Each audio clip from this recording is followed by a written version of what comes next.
This is a video of how my waltzing hammers are made. I use a time-lapse device I designed to make these videos. Here I'm cutting the tubing for the framework. Now I'm laying out the framework, making sure everything's square. Hold it down with magnets, and I use my TIG welder to tack things together. After I'm sure everything's square, I go back and give everything 100% weld.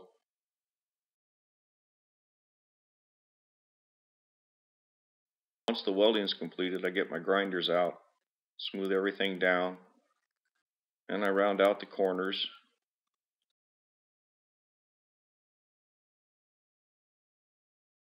Now I'm grinding down all the surfaces so the paint will stick well. This is one of the sledgehammer bearing mounts. I only put one on at this point so I can line the other one up later with the sledgehammer in place. I weld it on and grind it down. Here the tubing end cap is being welded in place. After it's all welded, I go back with the grinder, get everything smooth again. Now I'm cutting the base plate with a plasma cutter. That white disc is actually just a piece of wood held up above the steel with a 1/4-inch shim. It takes a lot of grinding to get a nice edge. I don't show very much of that process here. The smallest hammer is double-ended, so I cut down the end and keep trying that little hammerhead you see there till it fits. Here I'm removing the original finish that came with the hammers. It takes a fair amount of sanding to get down to bare wood. I put a primer coat on the base plate, and here I'm sanding it down and giving it another coat. I sand the sledgehammer handle and put a first coat of primer on all the wood. Cutting bars of aluminum to make the hubs. I drill through the hub for shaft clearance and then counter bore to fit the bearing.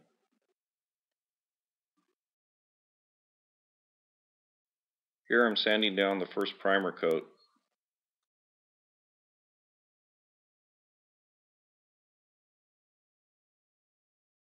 This second primer coat will smooth things out some more, and I'll be getting ready now to start assembly.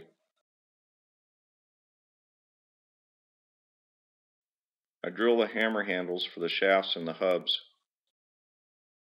Things are starting to fit together now. You can see I've got a number of hammers put together. Put a fair amount of effort into getting the table perpendicular to the drill so that the shaft hole and the hub hole are perpendicular to the hammer handle. Now that the shaft is installed in the sledgehammer handle, I can mount the second bearing mount with clamps, weld it in place, and grind it.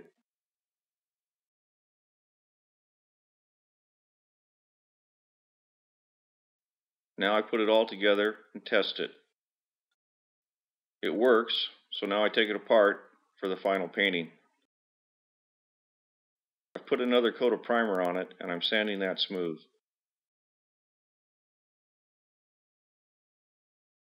Hammer handles are now getting 3 coats of gloss black lacquer.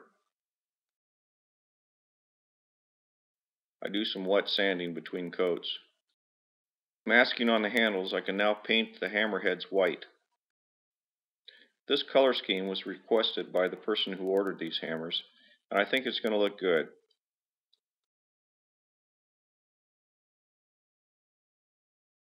After the first coat's done, I go back, put a second coat on everything, and then I go back and put a third coat on everything. This is the fourth and final coat of white. Now the masking comes off of the hammers and they're starting to look complete.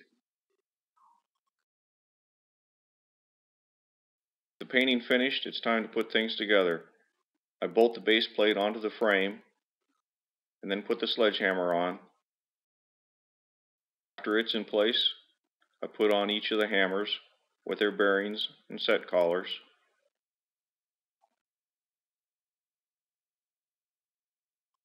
The last double-ended hammer goes on and it's complete.